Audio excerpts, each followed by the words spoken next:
Is about how to update your beauty regime for autumn.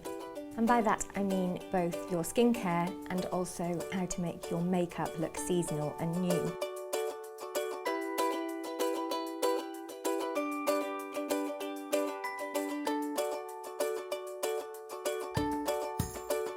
When things get colder and the central heating goes on, skin invariably becomes drier. So it's a question of pumping moisture and hydration back into the skin. I first of all suggest that you ramp up your cleanser from a face wash or a lotion to a cream. A thick sort of buttery cream is often very comforting at this time of year. Clarins Extra Comfort Cleansing Cream is a real favourite of mine.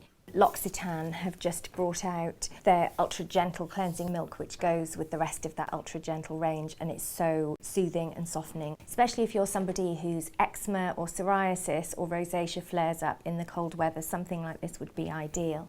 The same applies to moisturisers, so you probably want to opt for something a bit richer. Neal's Yard have just brought out this new product, which is the Wild Rose Beauty Balm, and it's just so rich. It's like a lip balm. It's really, really, really solid. It melts on contact with the skin. You can also opt for kind of intensive treatments at this time of year. Eve Lom has just brought out these smoothing treatment capsules. They come in a huge jar, and you just have millions of these very sort of hygienic capsules, and they just contain a really soothing, moisturising serum. You squeeze out this very rich, moist jelly. It just gives a lovely plumping quality to dried out autumn skin. My favourite thing about autumn is the makeup. I kind of get quite fed up of summer shades towards the end. There are some new foundations out for this autumn. They have more moisture in them, making them perfect for this time of year. Yves Saint Laurent has followed up their extremely successful Youth Liberator skincare line with a new foundation that contains Youth Liberator serum. So if you're a fan of that skincare, you will almost certainly love this. YSL are very good at foundations, and it's got a lovely, moist, serum-like texture. Clarins, who I've never particularly thought of as experts in foundation, have brought out this brilliant one, and it's called Extra Comfort. This foundation provides much more moisture than a normal foundation would. Smells amazing, smells like cucumber, and it has much more moisture in it. See how it's quite buttery, and it's a really good coverage. Bobbi Brown has brought out a new foundation for dry skin. This is the Luminous Moisturising Treatment Foundation. She used to do a moisturising foundation that was nowhere near as good as this. This is a big improvement, I feel. So it spreads really nicely and it feels amazing. I wore this all day yesterday and loved it. It has a real glow about it and it doesn't feel heavy or caked. Fantastic product. But once your base is down, then the most fun part of autumn makeup happens, and that is this amazing colour palette that's happened this year, which is all kind of sludgy greens, khakis and golds. And this one is my favourite one of the season. This is Chanel's Mystère palette, which pretty much sums it up for me. These colours are absolutely on trend, but you needn't spend a fortune because Topshop have done a similar thing for an absolute fraction of the price. So to show you how easy these colours are to wear, I'm just going to take this Chanel palette. You want to begin with quite a pale base colour. It just gives you a nice even base, and also it doubles up as a highlighter on the brow bone. You're then taking a sort of domed, round-edged brush, and you can lay on a middle colour. And this, you just take to just beyond the socket line. Frankly, you could finish there and just proceed straight to eyeliner or mascara.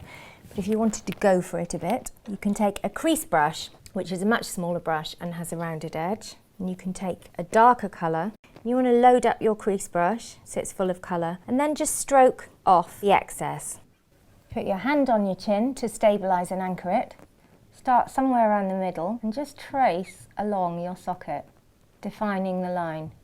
You don't want to go right in it, because when you open your eyes, the colour will disappear. So you want to stay on it, if not slightly above it. Then you can take the paler colour again to blend the shades together so you don't have any harsh lines. And then if you want, you can go for a really dark liner. Again, anchor your hand, this time with your little finger, and just trace it along the lower lash line. And then you want it to line the top as well. You also want a mascara. Quite nice to use a coloured mascara if you fancy, as long as you put black on first. This is a green mascara by YSL, which is kind of cool. So with this sort of colour scheme, all these sludgy greens, I would keep cheeks and lips to a bare minimum, sort of peachy nude shades. However, if you find eyeshadow a bit of a faff altogether and this colour palette doesn't appeal to you, then wear a red lipstick. There are so many of them around. I wore this pretty much every day for the past 3 months. You can see it's been really well loved. Just a brilliant matte orangey red.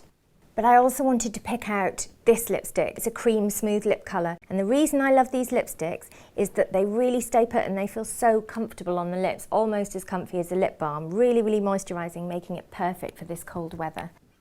Of course, if you are not that dexterous with makeup, or if you do a job where you can't wear lots of makeup, then maybe nails are the way to go. All of the YSL nail colours for the season are just amazing, but these Topshop nail colours are totally on trend and so cheap. Those are just some of the ways you can update for this autumn. I would either do an eye or a lip and sling some nails in there as well. Just so much fun. It's the most flattering colour palette in ages, and I feel sure it will suit most of you. Thanks for